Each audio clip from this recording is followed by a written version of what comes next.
네, 안녕하세요. 13주차 초급 수영 수업 시작하겠습니다. 여러분들 한 주간 잘 보내셨나요? 네, 이제 날씨가 좀 따뜻해지면서 이제 모두 완연한 여름도 느꼈고요. 어떻게 보면 장마도 한풀 꺾여서 이제 본격적인 더위가 시작할 것 같습니다. 여러분들 여태까지 배웠었던 내용들, 그리고 조금은 여러분들한테 생소하고 좀 어려운 내용들도 같이 한번 리뷰하면서 여러분들도 반복 숙달을 통해서 이론적인 지식도 여러분들이 머릿속에 이제 자연스럽게 암기가 되다 보면은 여러분들이 나중에 수영을 할 때 그냥 뭐 25m 풀을 가는 게 아니라 25m 풀을 가보고 난 이후에 자신의 동작에 대해서 스스로 피드백을 할 수 있는 그 정도의 인지 숙지를 저는 원합니다. 그래서 여러분들한테 중요한 내용은 반복하는 게 필수이고요. 여러분들 복습까지도 제가 도와드리고 있습니다. 이렇게 강조하는 이유들이 있으니까요. 여러분들 수업 내용 한 번 더 생각해 보시고 혼자 상상해 보는 이러한 모습도 한번 그려본다면 여러분들의 그런 그림이 현실로 다가올 수 있다고 생각됩니다. 네, 13주차 수업 시작하겠습니다. 네, 목차는 다음과 같습니다. 여러분들 횡형, 사이드 스트로크라고도 표현을 하는데요. 옆으로 하는 수영을 횡형이라고 표현하고요. 그 다음에 이병, 손은 스컬링, 그리고 다리는 로터리 킥을 하는 걸 이병, 즉 얼굴을 수면 위로 계속 이렇게 빼고 있는 이병은 아무래도 전, 그리고 뒤, 그리고 측방, 모든 시야를 확보할 수 있기 때문에 이병의 중요성은 여러분들이 뭐 기본적인 초급 수영이지만 여러분들 생존과도 상당히 밀접되어 있고 어떻게 보면은 수상구조 접근법에도 이병이 있기 때문에 스컬링과 로터리 킥은 여러분들이 용어에 대해서 많이 들어보고 계속 생각해보고 필요성에 대해서 지속적으로 저는 강조를 하는 이유가 꼭 필수적인 영법이기 때문에 처음에는 좀 어려울 수 있습니다. 저도 배울 때 이게 이병인가 참 힘들구나. 여러분들 자전거 타보셨죠? 자전거를 전속력으로 밟는 것 같은 그러한 어떻게 보면 그 단을 올릴수록 그 페달을 밟는 게 좀 힘들지 않습니까? 네, 그렇듯이 로터리 킥이 생각보다 어려운 영법이다라는 걸 여러분들이 아마 몸소 느껴보셨던 분도 있을 거고 아마 아직 안 해봤던 분들은 하면서 생각보다 쉽지 않다라는 걸 알 수 있습니다. 그래서 계속 여러분들이 그 영법을 하는 걸 상상하고 그 다음 하는 방법, 요령 이런 거를 알고 있다면 여러분들 스스로 피드백이 가능하기 때문에 지속적으로 강조합니다.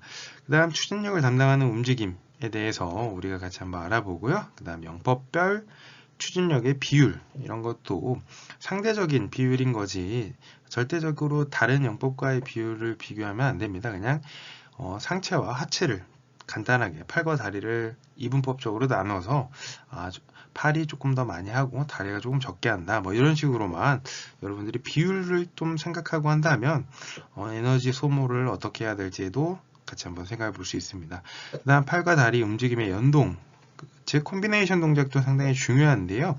아마 해보면은 팔과 다리가 따로 노는 듯한 기분이 드는 경우들도 있습니다. 횡형 같은 걸 배우게 되면은 팔은 팔이고 다리는 다리고 각자 놀고 있는 나의 팔다리를 발견하는 그런 경이로운 경험까지도 해볼 수 있는데요.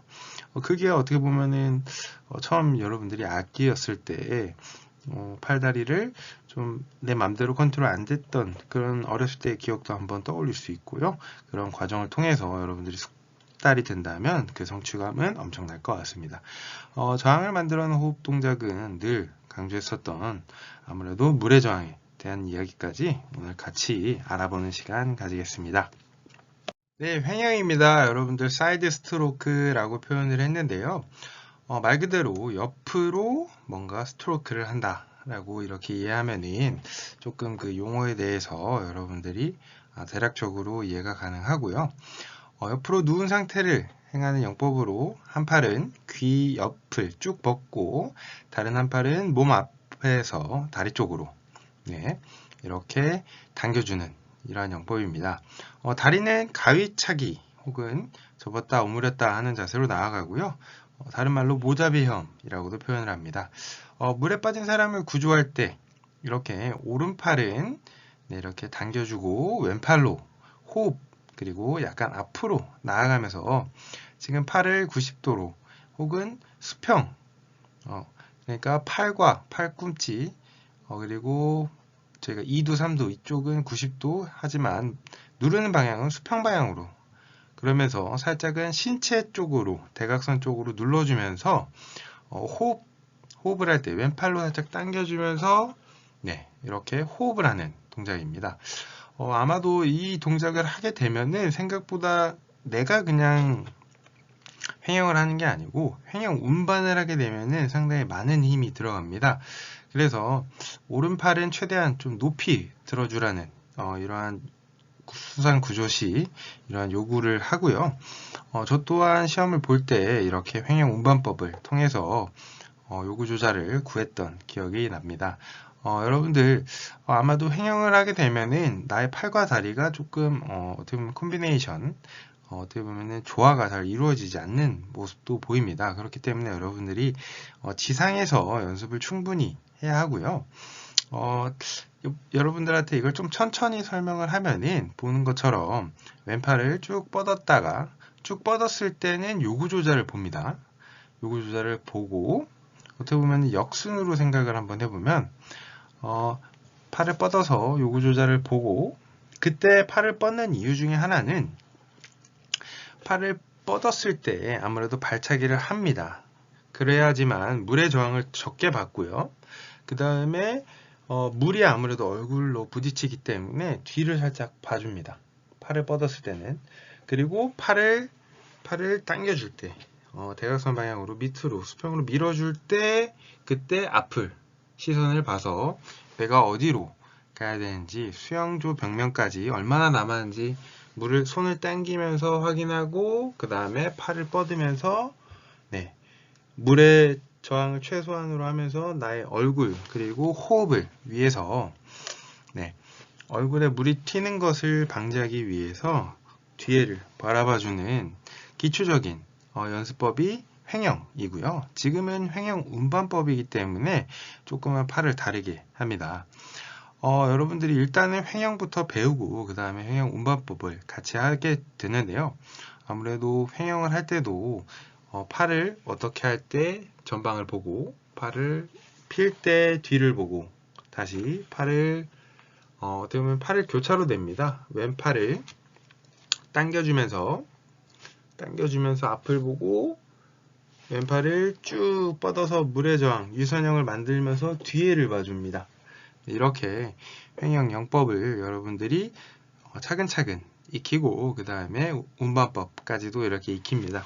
일단 여러분들 횡형에 대해서 어떻게 팔은 어떻게 왼팔의 용도는 뭐고 오른팔은 어떻게 하고 다리는 어떻게 차는지 그리고 이걸 왜 하는지 이거에 대해서만 조금 안다면 여러분들이 횡형에 대해서 조금 더 이해도를 높이고 다음에 영법을 배울 때 나의 왼팔의 용도는 무엇이고 오른팔 그리고 다리는 어떻게 하는 거구나 라는 걸 아는 것과 그냥 물에서 하게 되면은 허우적거립니다. 네. 처음 배우면 좀 허우적 되고요. 그렇기 때문에 지상에서 연습도 필요하게 됩니다. 네, 그래서 지상, 물이 아닌 지상에서 이렇게 수영장 바닥에 누워서 연습이 필요하고요. 지금은 다리 동작을 조금 자세히 앞에서 구두로만 설명했던 걸 같이 사진 보면서 알아보겠습니다. 이렇게 일자로 처음 누운 상태에서 2번 지금 오른다리죠. 지금 누워있는 분의 오른다리를 무릎을 올려서 자전거 타듯이 이때 포인트는 오른발가락을 살짝 올렸죠. 네, 오른발가락 살짝 올리고 왼발은 네, 발가락을 뒤로 최대한 젖혀서 어떻게 보면은 발가락을 쭉 펴준 발목을 쭉 펴준 상태입니다. 그 다음 3번 이러한 2번의 발에서 오른다리를 들었던 발가락 내리면서 발 모아주고요. 그 다음에 왼다리는 그대로 유지하고 다리를 모아주는 겁니다. 4번에서 포인트가 있습니다. 오른다리의 발바닥을 왼다리 발등에 딱 붙이는 모습을 볼 수 있습니다. 여러분들이 지상에서 이렇게 다리 동작만 연습을 해야 됩니다.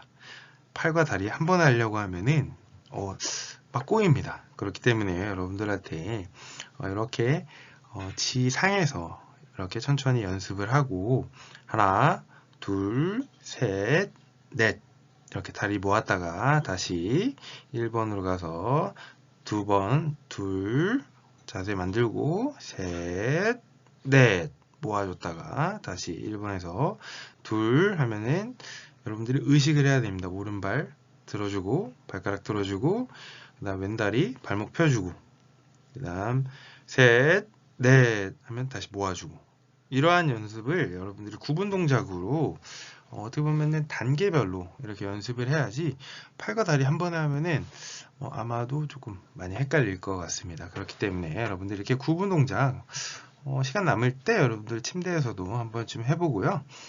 혹은 계곡이나 바다를 가게 된다면 한번 옆으로 하게 되면은 아마 물속에 많이 가라앉는 본인의 모습을 볼 수 있을 겁니다. 그렇기 때문에 호흡 조절도 해야 되고 어떻게 보면 회영이 조금 난이도가 있습니다. 여러분들 자유형 배영 하다가 조금 지루할 때 한 번쯤 횡영하게 되면은 좀 이색적인 경험을 해볼 수 있고 여러분들이 점차 이 목표를 좀 두게 되면은 상당히 재밌을 것 같습니다. 네, 앞에서 이야기했었던 횡형 동작의 전체적인 동작을 한번 같이 알아보는 시간입니다.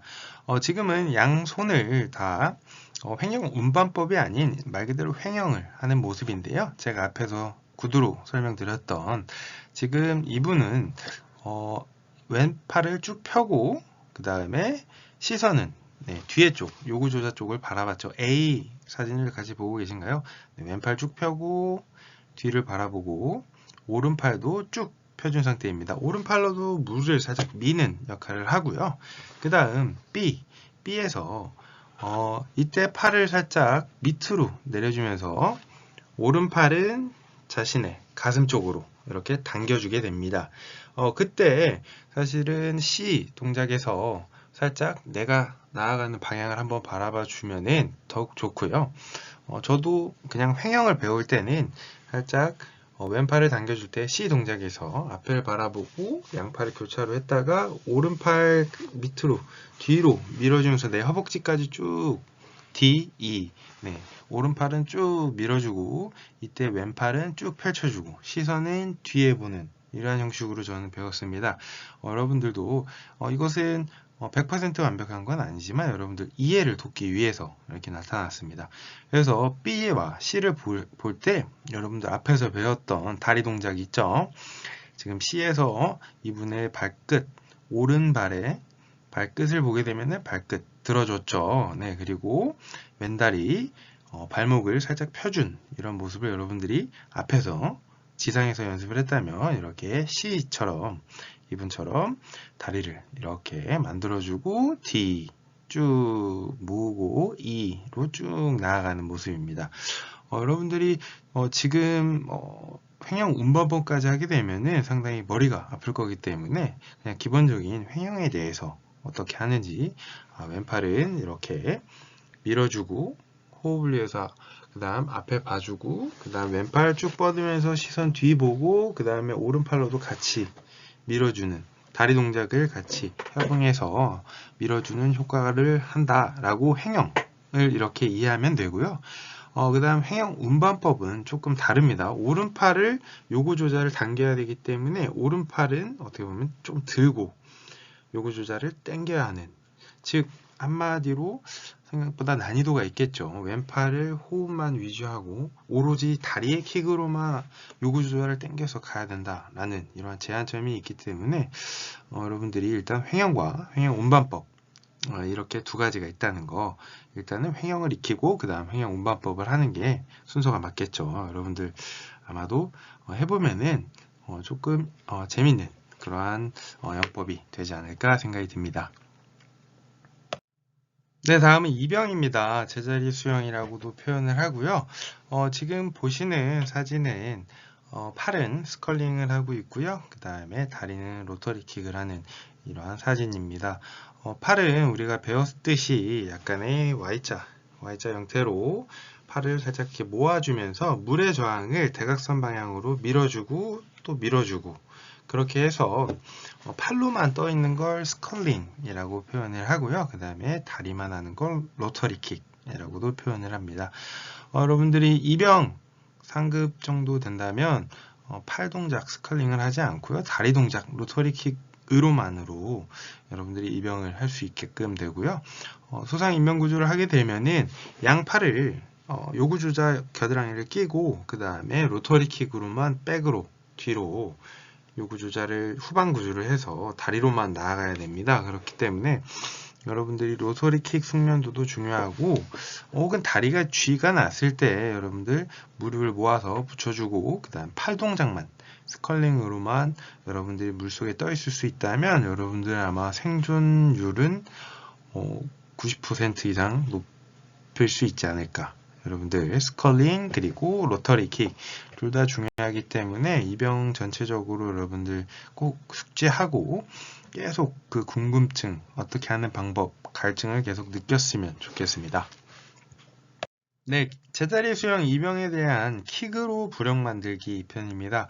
여러분들 지금 수영조 벽면을 이렇게 붙잡은 이러한 강사님의 모습을 볼 수 있는데요. 이렇게 처음에 로터리 킥을 나는 너무 어렵다. 아직 내가 평영도 안 배웠는데 이걸 어떻게 내가 차지? 약간 이런 생각 듭니다.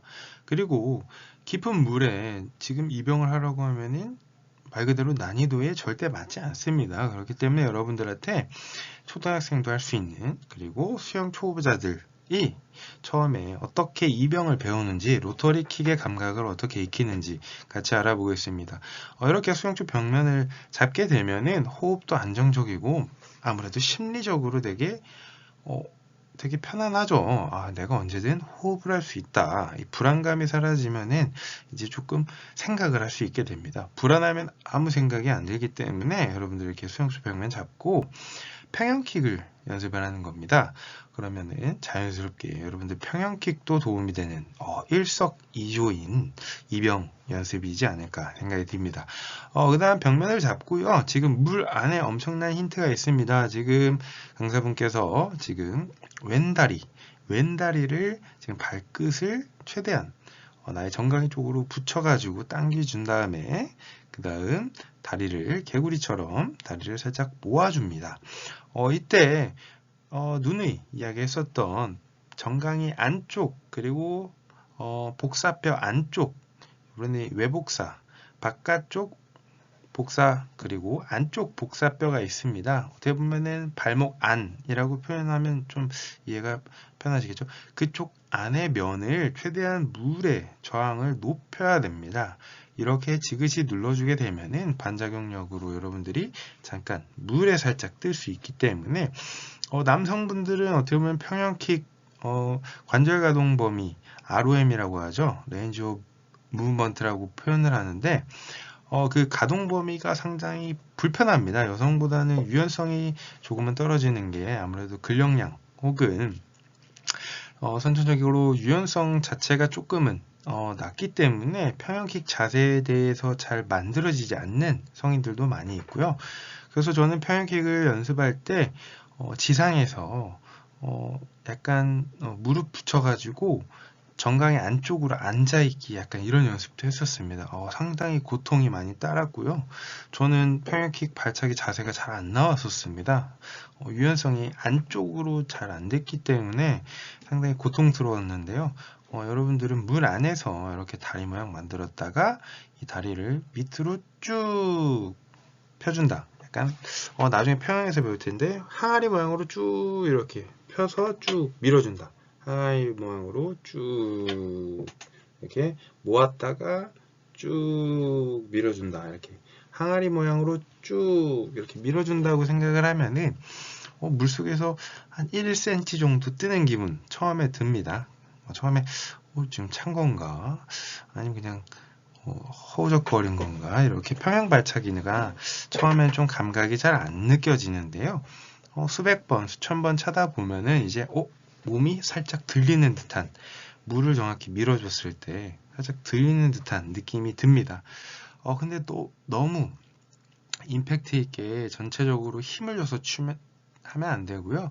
어느 정도 수축과 릴렉스와 이완 빠르게 팍 수축을 해주면, 이완했다가 수축 빠르게 팡, 이렇게 이런 템포가 조금 있습니다. 이런 완급 조절, 모았다가 슥 팡, 이런 슥 팡, 이렇게 발차기를 어느 정도 리드미컬하게 이렇게 연습을 하게 되면은 여러분들이 물을 점차 조금씩 밀어내는 기분을 들 수 있습니다. 평형 연습도 여러분들이 이렇게 수영주 벽면을 잡고 안정적으로 연습을 스스로 한 번쯤 해보길 바랍니다.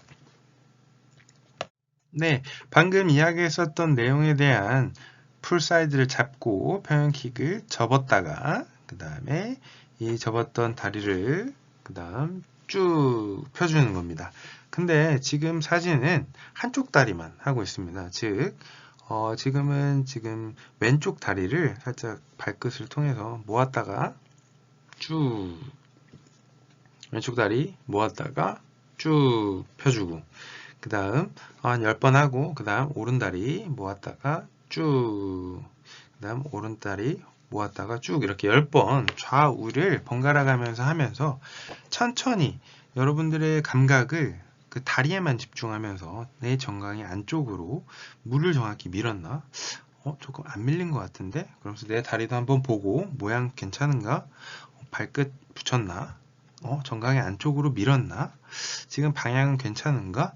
여러분들이 육안으로 바로바로 본인이 스스로 피드백이 가능하기 때문에 여러분들이 이렇게 풀 사이드를 잡고 수영주 벽면을 잡고 연습을 10번씩 그리고 몇 세트 연습을 해보는 게 가장 중요합니다.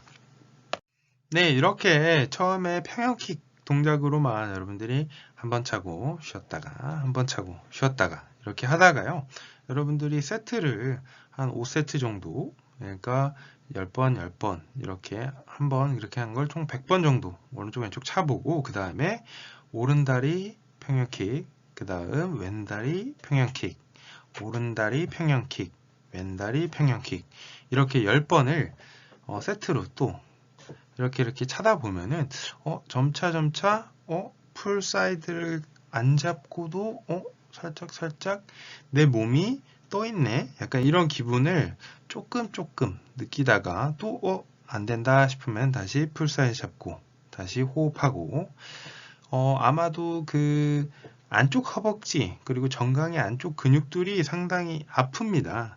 오랜만에 평형킥을 하게 되면은 평소에 여러분들 보행할 때 쓰던 근육이 절대 아니고요. 안쪽 근육은 상당히 안 쓰입니다. 그렇기 때문에 쥐가 날 수도 있고요. 근육이 갑자기 건이 놀라가지고 다음날 걸을 때 아프거나 혹은 평형을 할 때마다 통증을 느낄 수 있습니다. 그렇기 때문에 너무 무리하게 처음부터 욕심내서 하지 말고요. 충분한 스트레칭 그리고 적절하게 과부하주고, 그 다음 건에 무리가 가지 않는 선에서 연습하고, 또 운동 후에는 정리운동 스트레칭 해줘서 여러분들 안쪽 근육, 정강이 안쪽 그리고 허벅지 안쪽 근육이 너무 놀라지 않게 그렇게 연습하길 바랍니다. 제가 좀 건이 아파 본 적이 있었기 때문에 여러분들한테 이렇게 너무 무리하게 평형킥을 하게 되면은 상해 위험이 있습니다.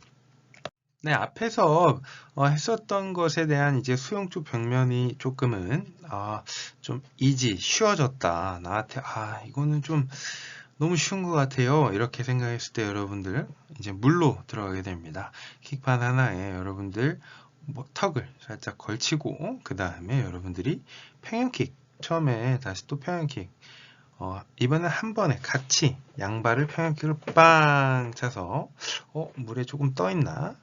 그리고 빵 차기도 하고, 이게 또 이 세트가 익숙해지면은 오른다리 빵, 왼다리 빵, 그리고 무릎을 좀 최대한 무릎과 무릎을 살짝 모아주고 무릎을 위아래로 왔다 갔다 하면서 나의 정강이 안쪽 그리고 허벅지 안쪽 이렇게 이용해서 살짝 물을 밑으로 지그시 눌러준다, 이러면서 하나의 서클을 그려본다 라고 여러분들 생각하면서 이렇게 킥판에 지지하여서 하면은 여러분들이 이제 거의 이 단계별로 하면은 여러분들이 이제 로터리 킥에 대해서 어느 정도 감을 익혔다 라고도 표현을 할 수 있고요. 상당히 생각보다 시간이 많이 소요됩니다. 여러분들 조금 인내를 가지고 끝까지 하다 보면은 여러분들도 할 수 있습니다. 네. 네, 앞에서 이야기했었던 이병의 손동작 스컬링에 대한 설명입니다. 뉴턴의 제3법칙에 의한 양력의 힘이 적용이 되고요. 여러분들이 이것은 어떻게 보면은 공기 중 지상에서의 이야기를 하는데 어떻게 보면은 물속에서도 동일한 원리로 여러분들이 힘의 방향을 약간의 대각선 밑으로 밀어주게 되면은 그거에 대한 합력이 반대편으로 작용이 되기 때문에 여러분들이 팔 동작만으로도 즉 이렇게 대각선 방향으로 밑으로 밀어주게 되면은 대각선 방향으로 여러분들이 점차 이렇게 뛸 수 있기 때문에 이렇게 팔을 약간 위에 싸지는 Y자 모양, 그 다음에 살짝 다시 모아줬다가 그 다음에 밀어줬다가 모아줬다가 밀어줬다가 이렇게 조금 어떻게 보면은 생각보다 다리 근육량보다 팔의 근육량이 절대적으로 적습니다. 그렇기 때문에 에너지 소모가 상당히 큽니다. 스컬링으로만 물에 떠 있으려면은 다리보다 상당히 많은 체력, 에너지가 소모가 되기 때문에 여러분들 팔은 약간 보조하는 역할, 그리고 다리로 로터리 킥을 통해서 여러분들이 많으면은 5분, 10분 다리로만 이렇게 떠 있을 수도 있습니다. 그리고 수상인명구조사 시험을 볼 때 5분 이상 팔 들고 5분 이상 로터리 킥으로만 턱 이상 물 위에 나와야 되고요. 여러분들이 그러한 연습을 통해서 나중에 여러분들도 이병을 조금 자연스럽게 잘했으면 하는 바람입니다. 네, 앞에서 배웠던 내용들에 대한 총합인데요. 즉, 팔은 스컬링 자세를 통해서 물의 저항을 바깥으로 밀었다가 안쪽으로 모아줬다가 하는 모습, 그리고 다리는 로터리 킥을 통해서 지금 동작은 각각 개별적으로 하는 게 아니고 약간은 평형킥 동작처럼 약간은 밑으로 밀어줬다가 그 다음에 들어줬다가 하는 동작입니다. 이때 발의 안쪽으로도 밀어주고 그 다음에 약간 바깥쪽으로도 살짝 대각선으로 밀어주는 약간 이러한 원 형태로 여러분들이 다리를 밀어주는 모습이고요. 처음에는 다리를 약간 이렇게 양쪽을 이렇게 하기가 어렵기 때문에 평형킥 동작으로만 팡 하면서 팔은 계속 이렇게 저어주면서 팡 다리로 탕 밀어주고 팔 저어주고 약간 이렇게도 처음에는 이병을 하기도 합니다. 그게 좀 숙련이 되면은 좌우 번갈아 가면서 다리를 차면서 그 다음에 팔로 스컬링을 슉슉슉 하면서 여러분들이 물에 떠있는 이병 동작을 할 수 있습니다. 여러분들이 아무래도 이것은 이렇게 설명과 그림으로 하는 것보다 직접적으로 여러분들이 하는 게 가장 좋기 때문에 하루빨리 조금 코로나가 잠잠해지면은 같이 이런 이병도 연습해보고 횡령도 같이 연습해보고 싶습니다. 네, 지금 보이시는 그림은 그 수상인명구조사의 좀 마지막 피날레를 장식하는 이러한 손목을 들고 제자리에서 로터리 킥으로만 5분 정도 버티는 이러한 거고요. 5분이 생각보다 깁니다. 여러분들 물속에서 자전거를 거의 전속력으로 5분 동안 계속 밟는다는 게 생각보다는 쉽지 않습니다. 또 물 아니기 때문에 생각보다 에너지 소모도 상당히 많이 되고요. 개인적으로 제가 해봤던 팁으로는 호흡 조절도 상당히 중요합니다. 폐에 호흡을 좀 많이 머금고 그 다음에 조금 이렇게 호흡을 좀 조절하면서 최대한 나의 몸의 부력을 최상으로 올려서 다리를 조금 천천히 나의 약간 얼굴이 살짝 턱 위로만 물이 살짝 이렇게 여기까지만 잠기게 하고 그 다음에 천천히 다리를 접고 호흡을 약간 이렇게 조절을 하면은 아무래도 부력을 최대한 높이고 에너지 소모를 적게 해서 제가 5분 동안 다리로만 버텼던 기억이 납니다. 생각보다 여러분들 처음 하게 되면은 약간 인내도 필요하고요. 많은 에너지 소모가 필요하기 때문에 같이 조금 즐기면서 처음에 우리가 배웠던 단계별로 연습을 하다 보면은 여러분들도 이렇게 이병 끝판왕 손목 들고 이렇게 이병을 할 수 있고요. 이렇게 하게 되면은 뭐 팔을 다치었을 때 다리로 생존을 할 수도 있고, 혹은 호흡 조절해서 뒤로 누워서 뭐 Y뜨기 뒤로, 그것도 다 호흡과 이런 여러분들 킥 모든 게 조합이 되기 때문에 여러분들은 이러한 상황, 저러한 상황, 모든 상황에서도 생존을 할 수 있는 그러한 생존 수영을 배웠기 때문에 다양한 영법을 여러분들이 알고 연습을 하다 보면은 여러분들 충분히 익히고 저보다도 더 잘할 수 있다고 생각됩니다. 네, 다음은 추진력을 담당하는 움직임입니다. 여러분들 어떤 추진력, 어떤 담당, 약간 이렇게 좀 의문점이 들었을 수도 있는데요.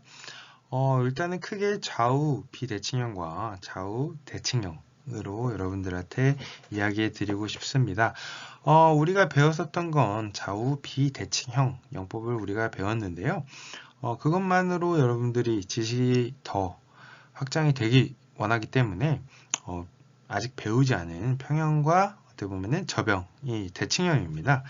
두 가지 영법을 비교하게 되면은 여러분들이 비대칭형의 경우 뒤쪽으로 물을 보내고 그 반작용력으로 앞으로 나아가는 추진력을 얻는 게 우리가 배웠던 자유형, 배형 이렇게 하는 겁니다. 좌우 비대칭형은 팔로 크게 가속을 한다고 표현을 했습니다. 그래서 그래프를 보게 되면은 1번, 2번, 3번 이렇게 총 3가지 경우의 수를 두었는데요.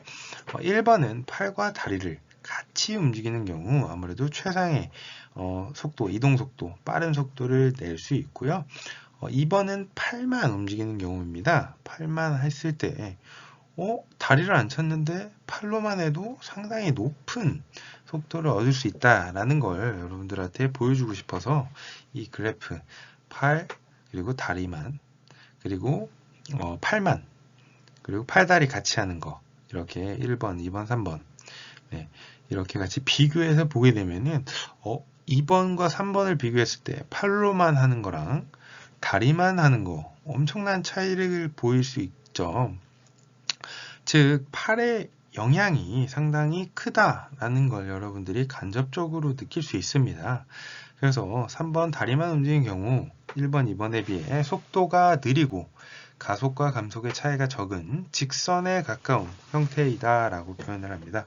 여러분들 킥판 잡고 자유형 발차기를 하게 되면은 아마도 그냥 일정한 속도로 다다다닥 차면서 앞으로 쭉 나아가겠죠. 큰 가속과 감속이 없는 이러한 일정한 속도의 패턴을 이렇게 볼 수 있다. 그래서 추진력이 생각보다 팔의 비중이 상당히 높고 팔과 다리를 했을 때 가장 높은 1번, 다리만 했을 때 3번이구나 라는 걸 여러분들이 각 담당하는 그 추진력에 대해서 한번 같이 알아봤습니다. 부가적으로 여러분들이 생각의 확장을 하기 위해서 좌우 대칭형의 영법에 대해서 간략히 어떻게 보면 고급 수영에 대해 나올 건데요. 평행 발차기, 우리 아까 로터리 킥 할 때 배웠었죠. 이병에서 발을 뒤로 차서 물을 보내는 평형 동작이 있습니다. 그 반작용으로 추진력을 얻게 되고요. 1번, 2번, 3번 생각보다 그래프가 복잡하게 되어 있는데요. 1번은 팔과 다리 같이 움직인 경우, 그리고 2번은 다리만 움직인 경우입니다. 비대칭형과 대칭형 상당히 완전 극과 극처럼 차이가 많이 나죠. 2번은 다리만 발차기만 했을 뿐인데 1번과 2번 거의 차이가 없다라는 것도 여러분들이 그만큼 다리의 비중이 높구나 라는 걸 여러분들이 알 수 있습니다. 그만큼 킥의 영향이 상당히 중요한 영법이고요. 그 다음 3번은 팔만 움직이는 경우 평행에서 최대 가속을 만들어내는 킥을 하지 않기 때문에 전체적으로 속도가 나지 않는 저조한 곡선이 된다. 즉 팔을 할 때 호흡을 하기 위해서 약간 평형의 팔 동작을 하고 가속 부분에서는 거의 큰 영향을 주지 못한다라는 걸 여러분들이 대칭형 운동이 약간 다리의 비중이 약간 크구나. 자유형과 평형을 비교했을 때 비대칭형, 대칭형 약간 이런 큰 그래프의 차이를 느낄 수 있구나라는 걸 여러분들이 인지 확장을 하게 되면은 비대칭형이 팔이 중요하구나. 상당히 가속 구간에서 팔을 상당히 많이 쓰는구나 라는 걸 여러분들이 이렇게 과학적인 데이터를 통해서 알고 있다면 여러분들이 자유형을 할 때 그냥 하는 게 아니고 나의 팔 동작이 잘 되었나, 나의 가속 구간이 잘 이루어졌나, 감속 구간이 잘 이루어졌나.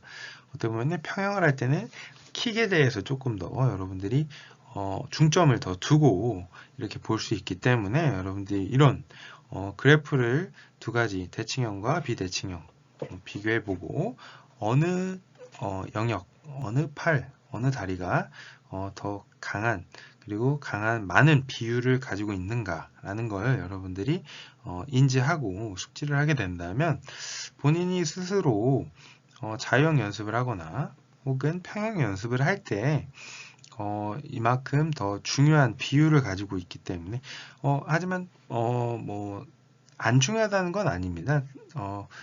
비율이 혹은 중요도가 조금 더 높을 뿐이다 라고 표현을 하고요. 여러분들이 이렇게 종합적인 이해도가 있으면 여러분들이 영법 연습할 때 한 번 더 생각하고 그 피드백을 잘 할 수 있다고 생각이 듭니다. 네, 다음은 영법별 추진력의 비율입니다. 앞에서 이야기했었던 추진력의 비율을 같이 이렇게 보고 있는데요. 앞에서 자유형, 평형을 비교했었습니다. 자유형의 팔의 역할이 상당히 중요하다는 걸 우리가 그래프를 지금 상상하고 있나요? 네. 1번과 2번 거의 큰 차이가 나타나지 않았었죠? 네, 그만큼 다리를 차지 않고 팔로만 했을 때도 거의 1번과 유사하게 즉 팔의 역할이 8대2 정도로 팔의 역할이 상당히 중요하기 때문에 속도 그래프에서 큰 차이가 없는 걸로 나타났었습니다. 여러분들이 이렇게 비대칭형 운동이 이렇게 팔의 비중이 높구나. 8대2 그리고 배영도 비대칭형 운동이었죠. 우리가 자유형과 반대로 약간은 하늘을 보고 하는 운동이지만 배영 또한 팔의 비중이 상당히 높고 추진력과 가속을 많이 한다라는 걸 여러분들이 확장해서 생각할 수 있습니다. 그렇다면 평형은 어떻게 될까요? 평형은 팔이 3 그리고 다리가 7이나 이렇게 높은 비중을 갖고 있다라고 생각할 수 있습니다. 그렇기 때문에 여러분들 평형 동작을 할 때 다리가 상당히 중요하고 이러한 다리가 어떻게 보면 로터리 킥의 동작과 어떻게 보면은 조금은 유사하다 이렇게 생각을 하면은 그냥 평형 연습을 하는 게 아니고 이 평형인 내가 나중에 로터리 킥 하는 데도 도움이 되고 로터리 킥을 연습할 때도 평형 킥 연습에도 도움이 된다라고 생각을 하면은 이렇게 각 영법들마다의 공통점을 여러분들이 알고 한다면 조금 더 영법의 숙달에 도움이 될 거라고 생각이 듭니다. 저병은 팔이 6, 다리가 4 정도로 어떻게 보면은 왜 대칭형 운동인데 팔이 더 높을까라고 표현을 할 수도 있는데요. 어떻게 보면은 저병은 팔로 큰 스트로크를 내기 때문에 좀 다이나믹하게 보이지만 어떻게 보면은 팔로 어떻게 보면 물을 많이 잡아주고 그다음 호흡 그 다음에 팔로 또 쭉 나가지고 양팔로 뒤로 쭉 당겨주는 그러한 역할도 하기 때문에 다리는 어떻게 보면은 두 다리를 모으고 웨이브 그리고 작은 발, 큰 발 이렇게 차는 역할을 합니다. 나중에 저병을 좀 자세히 익힐 때 그때 한번 같이 알아보고요. 대략적으로 비대칭형 그리고 평형을 좀 크게 생각했을 때 좌우 비대칭형인 자형과 배형에서는 주로 팔이 추진력 그리고 좌우 대칭형인 평형과 저병에서는 다리가 만들어내는 추진력의 비율이 비교적 높다라고 생각만 하면 됩니다. 팔 쪽의 비율이 좀 저병이 큰데 이건 대칭형이 아닌 것 같아요 라고 표현할 수가 있는데요. 그렇게 표현을 하면은 네, 이렇게 나눈 큰 의미가 없지만 여러분들이 그냥 비대칭형인 자유형과 배형에 비해 대칭형인 평형이 뭐 이렇다라고만 조금 이해를 하면은 뭐 영법을 제가 만든 사람은 아니기 때문에 그냥 과학적인 데이터에 근거해서 여러분들한테 이렇게 숫자로 알고 있으면 여러분들이 자유형 연습할 때 그래 8의 비중이 8이고 다리가 이 정도 에너지 소모도 그리고 가속도 이때 하기 때문에 이것은 좀 부수적으로 근데 만약에 여러분들이 8을 이미 8%, 80%에 8대 2의 비율로 하고 있다면 8을 여러분들이 맥시멈까지 그 수행 능력을 끌어올렸다면 20%의 다리의 역할도 중요합니다. 여러분들이 8을 잘한다면 내가 조금 그 추진력이 조금 떨어지는 것 같아. 그러면은 20%의 비율인 다리에도 좀 더 집중해서 다리를 좀 더 콤비네이션으로 리드미컬하게 조금 더 임팩트를 그때 주어야겠다 라고 생각을 하는 거지 다리는 중요하지 않습니다 라는 말이 아닙니다. 네, 여러분들 각자 영법에 이렇게 비율을 어떻게 보면은 여러분들이 그냥 과학적인 데이터가 이렇구나 라고 알면 좋고요. 제가 뭐 만든 비율도 아니고 수많은 수영 선수들의 그런 에너지 어떻게 보면 F값을 통해서 여러분들한테 이렇게 비율을 보여주는 겁니다. 네.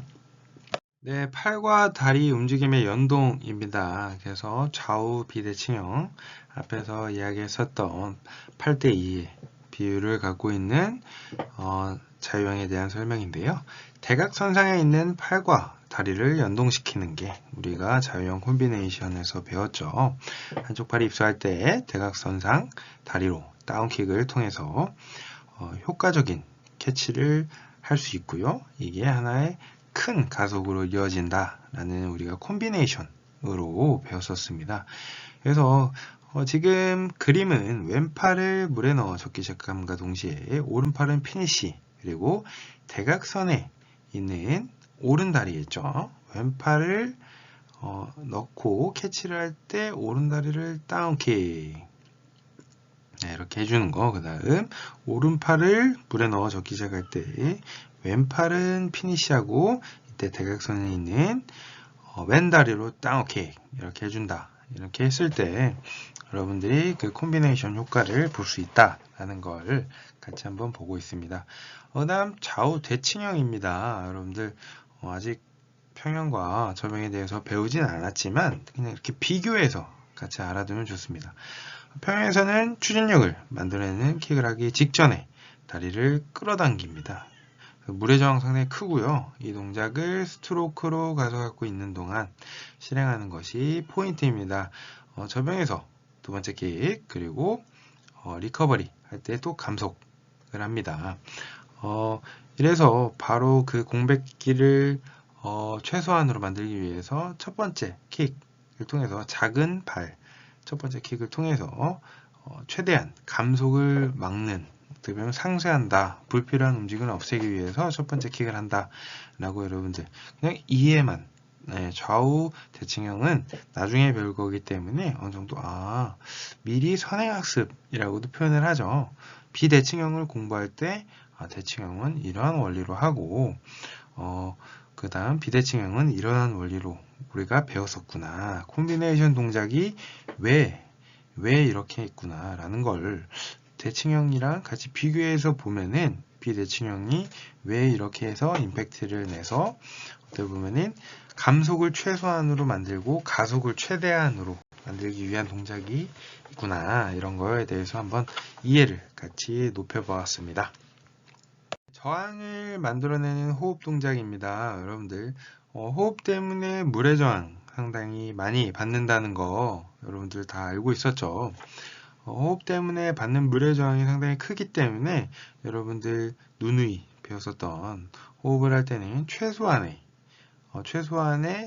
동작을 통해서 앞에서 오는 그러면 우리는 앞으로 나아가는 게 목적이기 때문에 앞으로 나아갈 때 내가 물에 받는 표면적을 최소한으로 하기 위해서 옆으로 들 때 상체가 약간 정면을 향하면서 물의 저항을 받게 됩니다. 그렇기 때문에 어쩔 수 없이 호흡 때문에 물의 저항을 받게 되고요. 평형 또한 호흡을 할 때 상체를 들어서 호흡을 하고 그 다음 다시 입술을 할 때 아무래도 가슴으로 그리고 상체로 받는 물의 저항이 상당히 크겠죠. 저병 또한 이러한 저항을 많이 받는다라는 것을 알 수 있고요. 그것을 그래프로 같이 한번 알아보면요.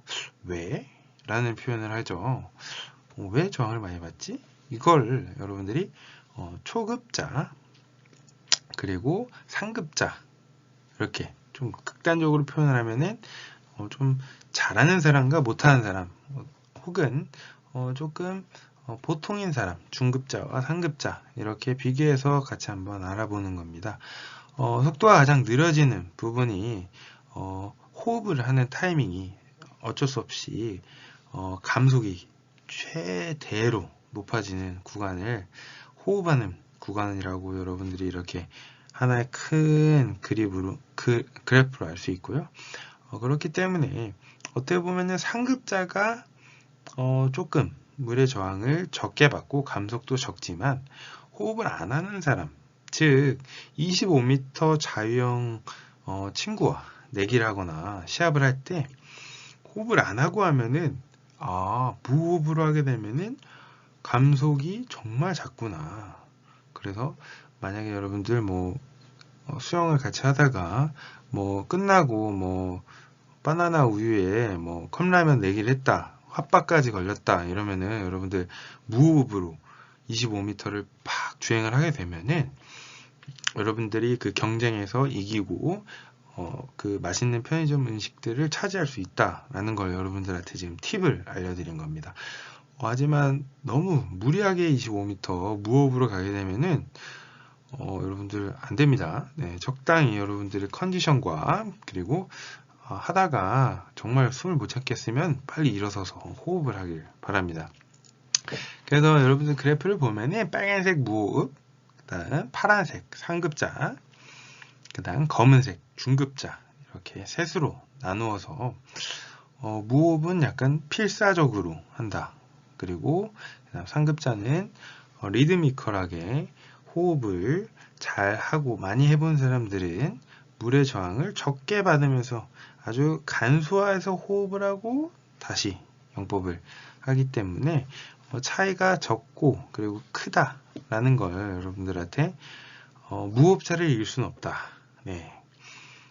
이기기 위해서 호흡을 안 하는 사람은 감속이 거의 이루어지지 않기 때문에 아마 고개를 바닥만 보고 자유형을 빠르게 하게 되면은 호흡을 하면서는 이길 수 없다. 그래서 간혹 여러분들이 수영 시합을 보면은 무호흡으로 가는 분들을 볼 수 있습니다. 여러분들 컨디션 조절하시고요. 꼭 무호흡으로 하시면 안 됩니다. 네, 그 다음 대칭형도 같이 그냥 이해를 돕기 위해서 알아보면은 스트로크 이후 급강하는 부분에 호흡하는 타이밍입니다. 무호흡과 상급자의 차이는 작지만 무호흡과 중급자의 차이는 상당히 큰 것으로 나타나는데요.